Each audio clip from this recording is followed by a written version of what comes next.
Welcome to the Payday with Rayray Podcast, hosted by yours truly, Rachel Bell. I'm here to make your life easier as an entrepreneur and teach you everything I've learned about building multiple seven-figure online businesses. And on this podcast, I'll be giving you my best advice, trainings, and mindset shifts so you can grow your business and, most importantly, make every day your payday. Hello again, Payday babies. How you doing? How you feeling? How are you freaking thinking these days? What are you up to? Or is life good? How are the kids? All right, enough small talk. Let's dive into what this topic is all about. This is going to be one of those cool little chill Ask Rayray episodes. So if you're in the mood for a long form training, this ain't the place. You are in the wrong place. But if you're down to just chill, put this on while you're cooking your dinner or your breakfast, or you're just sipping on your coffee, or you're on a walk or something, or you're driving in the car, let's do it. Let's talk. So in these episodes, typically the reason why I do them is because I get so many questions through DMs on Instagram or follow-up questions to podcast episodes. You guys are asking for more clarity on certain pieces. You have really popular ideas for topics that I can talk about. And normally, instead of spending hours in the DMs responding, I'll compile a list of ideas for future podcast episodes or Ask Rayray segments, and then I answer them here on the podcast. So I have a great little lineup. We are going to talk about, first up is must-haves to include in a 6 to 12 week course or program, and ideas on how to deliver to your clients. We're going to talk about how to care less about what other people think about you and how to care more about what ideal clients think about you. How to manage deep limiting beliefs, especially around imposter syndrome and self-sabotage. And finally, we're going to top it off with advice for going into business with a friend or a significant other, because I have done these things and I can tell you my experience and my insight behind that. So let's go ahead and get started. But before we do that, just wanted to let you know that a lot of you guys have been asking about when our next enrollment period is for OCA, Online Coach Accelerator. If you don't know about OCA and what it is, it's a 90-day business mentorship program that I run with my team. And inside of that program, we help you select a profitable niche, package an irresistible offer, learn how to sell with confidence and authenticity, create content that converts and sells, and of course, how to manage your business, how to do organic marketing. All the good stuff is inside of OCA. It's why it's so popular, and every single time we run out of spots to offer inside of this intimate program. So when I say intimate program, it sounds kind of dirty, but it's not dirty. It's spick and span. It's clean, guys. We're not going to say anything weird, too weird. Nothing more weird than I say on the podcast. So anyway, it's a business mentorship program. God, who put me in charge? And we are opening up enrollment in June 2020. That's right. Summertime. Fine. Let's do it. So June of 2020 is going to be our next enrollment period. I'm so freaking excited for this launch, and I'm so excited to see who steps up to the plate to grow their business and fly. So if you are interested in learning more about what we teach inside of OCA and you want to get involved and be the first to know when we actually open enrollment, because spots are very limited and we actually have a wait list of around, I want to say 5,000 or 6,000 people at this point. I highly recommend that you sign up so that you can be the first to book a call when we open enrollment and get some more information on the program and decide if it's going to be the right fit for you. So go to www.onlinecoachaccelerator.com and sign up for the waitlist, do a rat meow, and let's dive into the questions, starting with must-haves to include in 6 to 12 week courses or programs and ideas on how to over-deliver to your clients. So here's the thing about the coaching industry. If you haven't gotten in the loop about what the coaching industry is, let me just tell you that it is like the Wild West. There's no proper way to put together a coaching program. Everyone does it differently according to the ideal client avatar's needs. So some people only need one call per month, and they'll happily pay, 10 to 15K per month for that one call, depending on the consultant or the coach. And then there are people who require a lot more intimacy, support, hand-holding, and accountability. So your job is to really figure out what the magic recipe is for your ideal client avatar to get results, not just to feel happy and supported and emotionally, connected to you, but also how to get them the best results. What type of systems do you need to implement? How often do you need to check in with them? How can you measure and track their progress and stay in the loop with what they're doing that's working and not working? So in terms of must-haves, I'll just give you 3 components of a solid offer that you can make sure that you have so that your boxes are all checked. And the way that you customize these 3 components is going to be everything according to what your ideal client avatar actually works well with. I also want to emphasize that although you can ask your ideal client avatar what their best learning style is and what they want to learn and all this stuff and kind of outsource the building of these systems to them, it's really important for you as the expert and as the leader to take initiative in putting together new innovative ideas to track their progress, measure their success, and of course, keep them engaged, participating, and satisfied with your results. So this ties back to a famous quote by, I think it's Henry Ford, who says, if I asked people what they wanted, they would have asked for a faster horse, a faster carriage or something like that, instead of an actual car, because nobody knew what a car was or what the capabilities of a car could be at that time. They were just like, oh, a faster thing of whatever I have already. But your job as a coach and as an innovator is to figure out what would be even more helpful to them that maybe they're not thinking about. In terms of must-haves to include in your course or program, there needs to be 3 core foundational elements that you add to your offer, no matter what it is. The first component is education. Now, education is how you instruct or teach your customers and clients how to get the results, how to organize their actions into a game plan for them to reach a tangible transformation at the end of your program. So if you don't have a point A to point B mapped out in terms of where your ideal client avatar is starting from and where they want to end up at the end of the program, that's your first piece of homework. Then, once you have that down, you need to map out the educational components of what you need to teach them and what they need to demonstrate in terms of their understanding or action to see the results at the other side.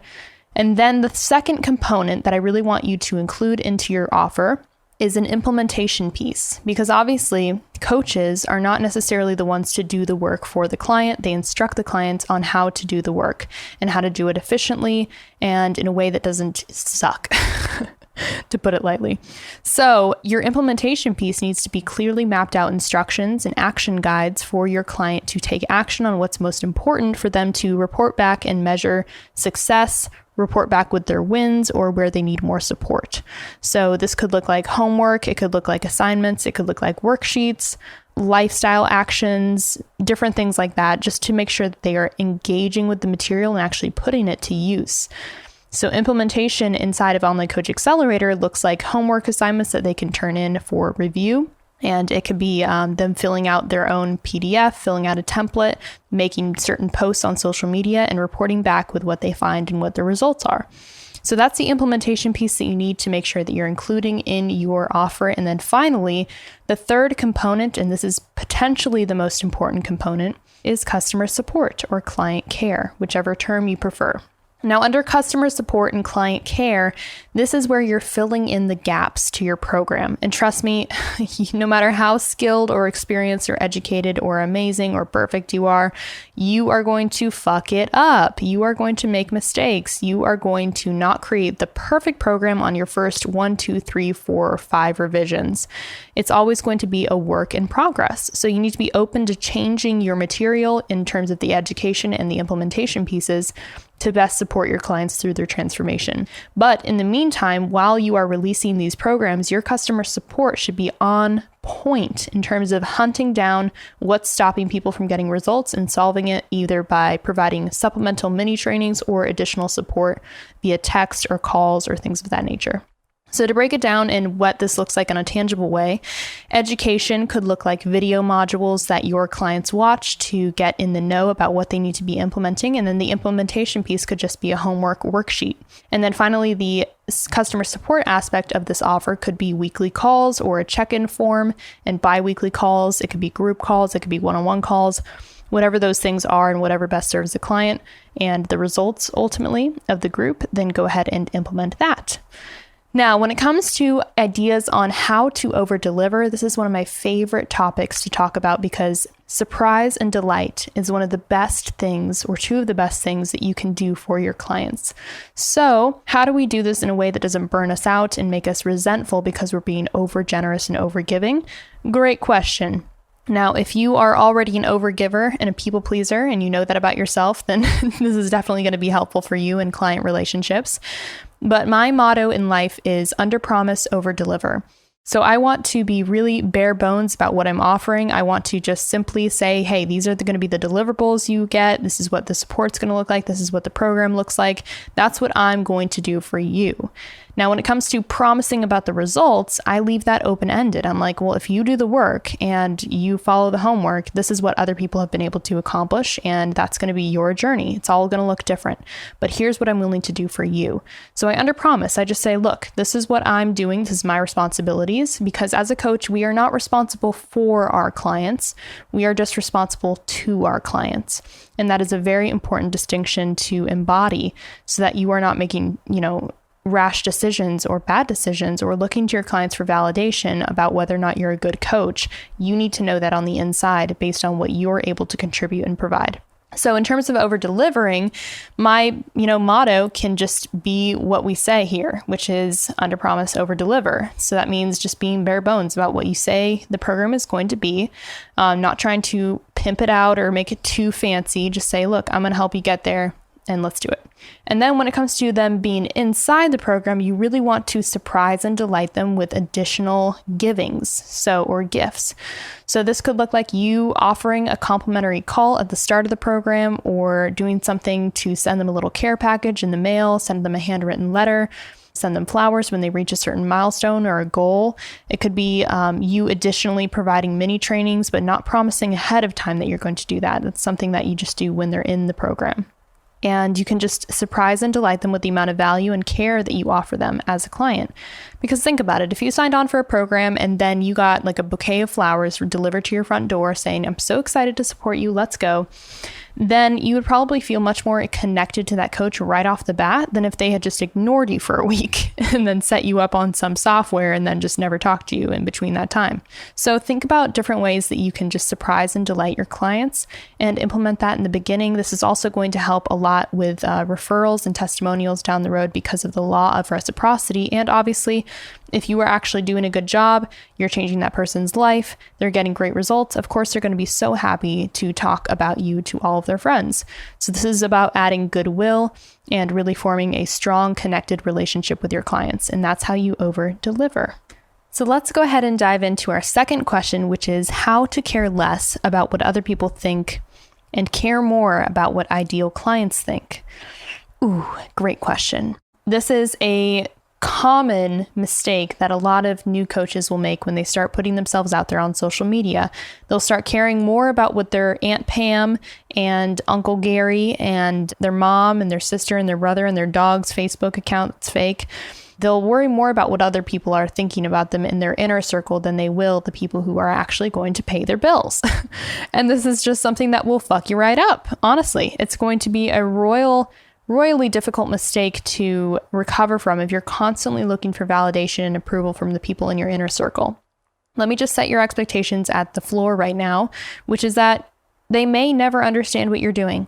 And your job is not to continuously explain what it is you're doing to them and earn their love and earn their approval and work really hard so that they don't think that you're a dipshit. Like, your job is to get out there, to fail, to take messy action. And then in 5 years, when you've made it, they'll ask you how you did it. And that's just the way things go sometimes. Now, that's not to say that people aren't secretly supportive of you and you may just be in your own head about it. That could be definitely the case as well. But when you are creating content, when you're expressing yourself, when you're trying new things, and you're really being vulnerable by putting out your stuff like online in public, and you're trying to be this authority figure, it can bring up a lot of imposter syndrome around, ooh, like, who am I to do this? People from my past are going to think that I'm stupid or that I'm too much or that I'm just trying too hard. And we are so concerned with other people thinking that we're trying too hard that we literally cockblock ourselves from all the success that we want because we're so fucking worried about what Jenny thinks. And I'm just here to say, literally, fuck what Jenny thinks. She's cool and everything, but you have one life to live. one life. The people who understand you will understand you, and they will understand you so well the more authentic you are being to yourself. But if you never give yourself a chance to discover how authentic and how powerful you are just by being you, other people will never recognize you for that. So your journey is not about being understood. It is all about understanding yourself. And that's something that I really encourage you guys to embody in your entrepreneurship journey, because I can't tell you how many messages I've gotten in my, come up or whatever you want to call it about growing online and creating my business, whatever. And literally I can count on so many hands. I need a lot of hands to count the times that people have messaged me and said, oh, Rachel, like, who do you think you are to say this stuff? Or since when do you do this? Or something along the lines of, you're trying too hard. People just making little sarcastic jokes at me like, oh yeah, Rachel said this on Instagram, so it must be true, or something like that. And at the time I was just doing my best. I was just trying to get out there. I was trying to pay my bills, help other people pay their bills. Like I just didn't want to be made fun of. I didn't want to be rejected, but that's exactly what happened. And I wasn't seeking out any trouble or anything. I was being a good girl, but it was just other people being triggered by the fact that I was being so expressive, and they didn't feel like they had the capability or the permission to do that. And I didn't really feel like I had the permission to do that either, but I just did it anyway because I'm a little bit of a rebel, and I have a feeling that you are too if you're listening. So anyway, all that to say, people will think whatever they think about you. It's not your job to micromanage what their opinions are. And you spending more time wasting your life worried about what other people think of you. I just love to fast forward to sitting on your rocking chair on your patio or on your porch when you are, 108 years old, and you're looking back on your life. What regrets and what, challenges do you reflect on? Would you say, man, I'm so glad that I didn't express myself in my life more because I was afraid of what Jenny thought? Or, man, I'm so glad that I spent so much time worrying about what my mom and dad think of me, or what my aunt thinks of me, or what my friend thinks of me, instead of doing what I fucking love with my life. Nobody's going to be grateful for the regrets that they have. So the way to get out of that way of thinking about like, are other people going to like me? All this stuff is, number one, go to my Instagram profile and watch the Disco Theory Instagram story highlight. This will give you so much clarity on why people do what they do, why they think what they think about you, and how to deal with it on a more emotional and mindset level. But also just realize that other people have already made their mind up about you, and there's nothing you can do or say that will change that. So your job is just to be completely you. People will love you and people will hate you, and it will have nothing to do with you. So that all to say, you are now free from needing other people to give you a permission slip and be yourself. You have it now. Go and use it. Our next question is, how do you manage deep limiting beliefs, especially around imposter syndrome? Whoo, baby. All right, let's dive into this one. Wow. Okay, so let's set the stage. You are about to create an Instagram story with your face and your mouth and your words. And you are like, okay, I'm going to say this thing and it's going to be awesome. And then right as you go to hit record, something pops into your mind and it says, you suck. Or you're not worthy of money. Are you kidding me? Or it says, you're ugly, or it says, you're not good enough in some way or capacity. Just give it up, okay? And so this voice that pops in your brain, it's called a limiting belief. And the limiting beliefs that we have in our lives, a lot of people will demonize these things and be like, I want to eliminate all of my limiting beliefs for once and for all. And my invitation to you is stop resisting the limiting beliefs, because the only reason they're popping up is to keep you safe. That is the only reason that we as humans self-limit. So think about it. In the animal kingdom, and we are part of the animal kingdom, there are, there's food chain, all that stuff. Give it a Google if you don't know what the animal kingdom is. But in the animal kingdom, which we are a part of, we are a tribe-oriented creature. So that means that we want to fit in, we want to belong. And because of this, we have different survival systems that keep us safe from things that are very scary, like rejection. Because in the past, if you were rejected from your tribe, you would not be as strong, you'd not be as resourced, you would be in a very vulnerable place. And sometimes, although we don't face those same, precautions or repercussions right now in our comfortable lives in 2020, we certainly face the same amount of emotional intensity that we would feel and when we get rejected or denied or something like that. And so these limiting beliefs really keep us from reaching our full potential because we are the only animal in the whole entire animal kingdom that will not exert ourselves fully to reach a goal. Like watch any lion hunt a gazelle for its lunch. It's not giving up. It's going to give it its all, right? But we are the only creatures that self-limits. Like when we can do one more rep in the gym, but then we give up and we're like, I'm good for now. It's all about self-preservation. And so a limiting belief is not the enemy. It's just something to become aware of and observe. So your job, the reason why it's so exhausting to have limiting beliefs is because you judge yourself about it. And that's really the exhausting part. It's because you pack so much shame and guilt and anger and just resentment towards this limiting belief that seems to hold you back, instead of zooming out and just looking at it and being like, that's interesting that I just thought that. What a weird thing to think. Where does that really come from? So when I encounter a limiting belief, which might be I'm not smart enough to have a $1 million business, I definitely thought that at one point in my entrepreneurial journey. When I hit 100K per year, I was like, okay, that was cool, but like, how the fuck am I going to get to $1 million? Because I do not understand things that I think I need to understand in order to get there. So this can be very confronting because it can drive or not drive every action that you take during your day if you let it. But what I've learned to do is zoom out and ask myself, where does this belief really come from? Whose voice is this really in my head? And it often comes back to an instance that I encountered in my childhood where I directly learned a lesson from someone, or I was punished for something expressive, or I, just watched people and how they interact and how they reject each other through TV shows or through actual real life scenarios. And I learned what to do or what it required to be someone who is accepted, loved, safe, likable, all the rest. We all learn this stuff through either direct experience or modeling, which is watching it play out with other people. And so these limiting beliefs stack and they keep us safe. There are survival systems. So thank you, limiting beliefs. Thank you, fear voice and imposter monster and all these things. Thank you for keeping me in check. Thank you for keeping me safe. I see you, I appreciate you, I love you, I don't judge you, I accept you. And you'll actually find that when you release the resistance to these limiting beliefs and you stop packing so much pressure on them to go away, they actually just lose their charge. And you can truly just observe it from a loving place. And this is why self-love is so important, okay? We've all heard about self-love, and it's not about taking a bath or painting your nails. That's not real self-love. That's self-care, I suppose. That's grooming.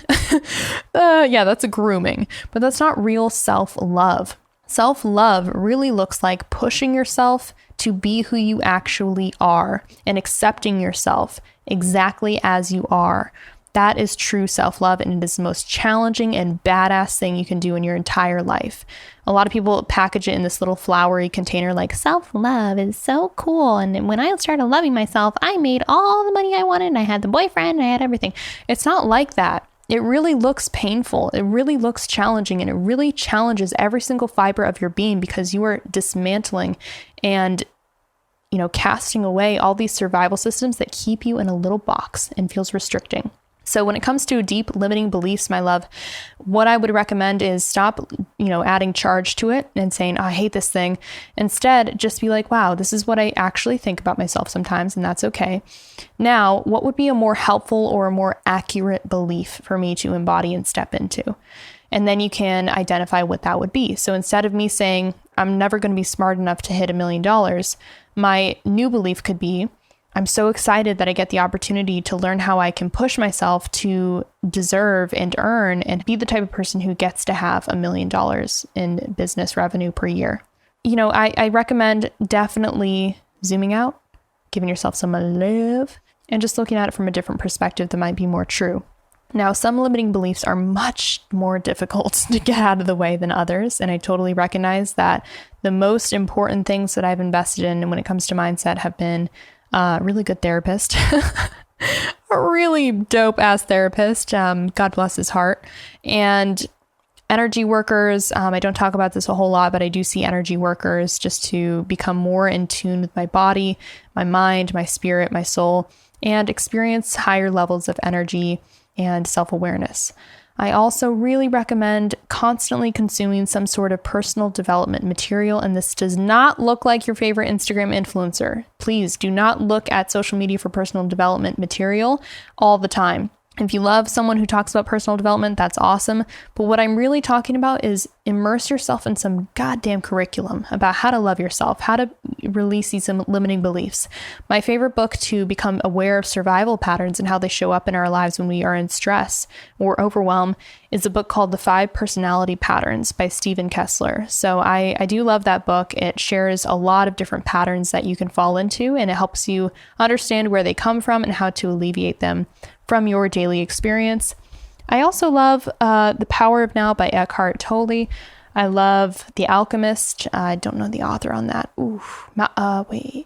Shit. It just left my brain. But if you just search The Alchemist, everyone knows. Oh, Paulo Coelho, that's the author. Everyone knows what that book is, but if you have not yet read it, go ahead and do that and just immerse yourself in some curriculum and learning material about how to overcome these things. If you do that every day and you are constantly inputting positive, growth-oriented material into your brain, this is going to be insanely helpful for your everyday experience. And this is exactly why I have my Online Coach Accelerator students at the beginning of the program. Before we dive into any business material, I have them create a clear vision of what they want in the future. And then I have them create a clear vision of who they need to be in order to get to have that life. And because of that guide, we call it the Upward Spiral Guide, you're able to read it every single day. It's a detailed manifesto that outlines who your role models are, your character traits that you need to embody, the core habits and rituals that you engage in every day. It's just a complete guide and manual to how you need to show up every single day to manage yourself. So if you don't have something like that built, it's a really great way. It's like a vision board on crack, and I really recommend it. It's something that I use in my daily life. It's something all my students use, and it's something really, really fun to pull out in the morning while you drink your coffee and go through it. So I do recommend that. Immerse yourself into curriculum that forces you to grow. Don't judge yourself for what you feel. Instead, just examine it and observe it. And then finally, ask for help. Literally ask for help. We have so many private, shame-packed limiting beliefs about ourselves that we're almost scared to say out loud because we're like, man, I don't want to have to think that about myself. I don't really want to admit that I think that I'm ugly sometimes. I don't want to admit that stuff. I don't want to be insecure or vulnerable. But the truth is, if you just tell someone how you feel and you talk about it in a safe space, your experience of that limiting belief, your experience of that insecurity is going to shift dramatically, because not only do you get to be held in a safe space and actually just get it out of your system, you get to hear a reflection from someone who's able to be a clear transmission of who you actually are and what you're actually capable of. And instead of just dismissing this stuff and just being like, oh, someone's blowing sunshine out my ass, what you need to say instead is, this is another perspective to consider. Maybe I am that amazing. Maybe that I am capable. Maybe I am smart enough or good enough or pretty enough or whatever you need to be enough of to get the success that you need and that you want. So that is my little crash course guide on how to manage deep limiting beliefs. Of course, nothing could replace the amount of incredible mentors, friends, support systems that I've invested in and that I have had in my inner circle. At this point in my life, I feel very resourced and supported with all those places, but I do recommend, and I recognize at the beginning of your journey, you may not have a huge resource network of people to rely on and that really understand your journey. So then guess what? Your next step is to build that. Build it one person at a time, create relationships, create friendships with people. You need some friends. And if you need to, invest in a personal development experience. So that is my best recommendation, a couple book recommendations in there, and that is how I personally manage my deep limiting beliefs. I hope that was helpful. I know it's a big, packed topic. So for our last question of this episode, we're going to talk about this question, which is, hey, Ray, do you have any advice for going into business with a friend? Now, this is a very interesting topic, and it's probably something that you may have considered or that you deeply desire, because who wants to suffer alone? Misery loves company. I wish I was joking. So entrepreneurship is a roller coaster. You already know this. And why not take your best friend along for the ride? No, in all seriousness, it's a very common question that I get. Especially if you know my background. I actually started 2 companies with my former significant other and ran that into the ground and basically discovered what works and what doesn't work. So I'm here to offer a few insight pieces for you. And first, I want to preface this with a question back, which is, why are you considering going into business with this person? Is it because you just like them? Is it because, you're just together all the time? Is it because you have the same vision, the same passion? Is it because you both have complementary skill sets? Or is it just because you don't want to be alone and you want to have someone else with you? So these are all important things to ponder and really reflect on before you engage in something. And I know that if you're in this place and you've already made your mind up and you're like, no, I'm doing it with this person and it's going to be great, then what I'm saying is most likely going to fly right over your head in one ear and out the other, because I can't convince you to consider something that you've already made your mind up about and, whatever. So what I do recommend, though, is if you are contemplating this, or you've just made the decision, or you're in the decision, or you've made the decision long ago and you're questioning, is this a good idea? I have a couple core little things for you to consider on a tactical level and a logistic level, and then on an emotional relationship level as well. So in my team, I am proud to say that I work with basically a team of my best friends. Everyone starts as a team member and they end as family, or they become family very quickly. And what I've learned is that there's nothing more magical than having a team that you can truly trust and rely on, and that know how to stay in the boundaries of work and how to separate work and personal relationships. And that's a big, huge must for me. It's a big red flag when someone does not know how to separate and differentiate their experience in business life or personal life. And of course, they can be very, very intertwined, but I need the person to be self-aware enough to know when we're having a business conversation versus when we're having a personal conversation. Because when things like performance issues come up and I'm saying, hey, like this needs to change, or I need this on this, and this is not on time, and things of that nature, it's easy for the person to feel personally triggered or attacked by that if you have a personal relationship behind that. So before you engage in anything, making sure that you're super, super hyper clear on, hey, this is how we're going to do this. And if things of this nature come up and we have to deal with some conflict, this is how we're going to handle it. You need to kind of plan those conversations ahead of time so that when you get into the emotional state of, fuck, I have to confront my best friend, or I have to confront my husband or my wife about this performance issue, you are able to handle that conversation. Both of you understand what's going down and how to place your energy and how to remain neutral and energy rich while you're in that conversation instead of getting triggered and shutting down. So that is my first piece of advice. Plan ahead your conflict conversations and your conflict scenarios. So let's say that you are in business for 2 years together and then you want to take it in different places. At that point in time, someone may want to scale it, and the other person may be like, no, we're good where we're at, or vice versa. You just could have different expectations, different skill sets. One person could be just, they could quit halfway through. Who knows what would happen? But in those conflict scenarios, what you need to make sure you're planned out with is how you're going to handle the decision making and the tie breaking in those places. So I don't love, and I don't think anyone would recommend a 50-50 business partnership in any scenario, no matter how in love or dope you are as partners or business partners or significant others, whatever. I highly recommend splitting up the business decision making. So it's always 51-49. Someone has the core decision making power in the relationship, because you need to have a fair tiebreaker, or at least have like a board or someone on your board where someone can make a decision when you guys are both at a standstill. So that is one thing as well. And before you enter someone into your business, another curiosity that I have for you is it really necessary to engage them as a business owner? Or is it possible that you could create some sort of incentive scenario where they are paid out like a percentage of your profit every year with a monthly retainer or something of that nature, instead of you both just grinding your asses off and splitting everything 50-50 and The benefit there is that you can split the work up, but you also have to split up the income and the decision making. And if you guys are not rock solid in practicing nonviolent communication, which if you have not read that book yet, please read it. You need to read it. If you are a coach, if you're a human, this book makes the world a better place, and please read it. It has been the most transformational conversation book I have ever read in my life. Nonviolent Communication by Marshall Goldberg, I think. So read that as well. And engage in planning for the conflict scenarios. So that's what I recommend doing before you engage in a business partnership. And if you guys cannot sit down and make clear decisions and make those decisions before you even engage in business, trust me, it's not going to get easier as time goes on and as your business grows. So this is not something to ignore. Creating partnership agreements on paper is not something to ignore. I personally ignored it for a while, and I was just like, oh, we're always gonna be cool with each other. And although that was mostly true, looking back, I know that it would have been the wise thing to do that ahead of time and make all those decisions about who was going to get what, if the business split, or if you needed to disassemble the business or something like that. It's all good things to consider before you engage in like a legal component of bringing someone into your business or vice versa. That's what I recommend when it comes to business partnerships on a logistical level.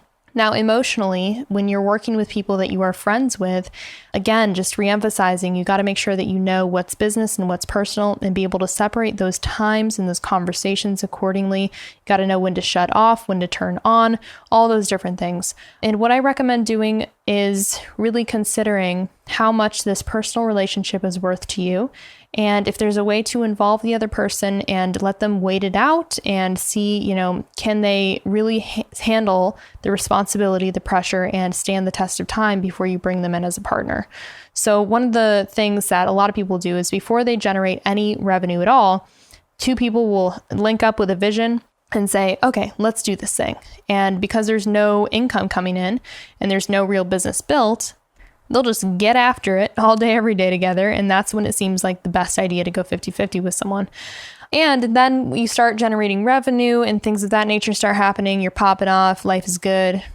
And at that point, you typically start looking at your agreement with your partner and you're like, okay, is this going to serve both of us long term? The reason why I recommend waiting and having either them involved as a percentage of profit type of deal or something on the side where you are like, you've hired them or something like that, or you've, given them a place in the company where eventually they'll be able to get a cut of your income as a business. I recommend having them prove, their tenacity and their commitment to the vision, just as you're proving it. And then just keep the business owned by one person, ideally the person who is willing to see it through to completion and is the most passionate and committed to the idea. That's a big responsibility to bear, but someone does need to do it. And that's my best suggestion. I mean, I know that it doesn't sound convenient, especially if you've already been engaging in talks about going into business with a friend or something like that. But it is something that I wish that I did at the beginning and that I recommend all my students consider before they engage in a business partnership. Now, there can also be a lot of business partnerships that work great and they're effortless and they're great. Maybe not effortless, but they work really well. And I have personal relationships with pretty much all of my employees. I care for them so deeply, even beyond the bounds of work. I am all up in their grill, telling them how much I love them and I support them. And I really do take it seriously to maintain a personal relationship with these people, first and foremost, making sure that their health is on point, making sure that their life is on point, doing whatever I can as a friend to support them. But then in the business, I have a very different set of rules of how I engage, how I handle conflict, how I handle reward systems, all that stuff. So that's important to map out before you engage in a business partnership. You want them to stand the test of time and be able to get compensated and take on equal risk if they are going to be getting equal amounts of income. So those are my quick little thoughts on how to go into business with a friend. I hope that was helpful. And that concludes our Ask Rayray segment for this week. I hope that it was helpful. I hope that you found yourself chilling with me like a villain. And in next week's episode, I'm so excited to be talking about a copywriting training, which is highly requested. So keep an eye out for that. If you ever want to watch, or maybe not watch, but if you ever want to read some show notes from this podcast and you want to look at it in a written format and you're wanting to just browse all the other episodes that I have, I don't know if you know this, but I'm going to tell you anyway. We have a website. It's called paydaywithrayray.com, and on there you can get access to all of the episodes that we've dropped and all the bonuses that are included in the episodes as well, like mini trainings, little downloadable guides, workshop recordings, all that stuff. So check it out. Thank you for chilling with me. Thank you for sitting back, relaxing, and learning. Make sure that you write all those book recommendations down, and I will see you next week for the next payday. Have an amazing week. Bye. I hope you enjoyed this episode, and if you did find it super valuable, you just want to share it with the world, make sure you screenshot, post, and tag me on Instagram so I can stalk your profile and we can connect more. And to get notified on the next episode here on Payday, go ahead and subscribe to the podcast on iTunes so you never miss a beat. Get out there, secure the bag, and I will see you next payday.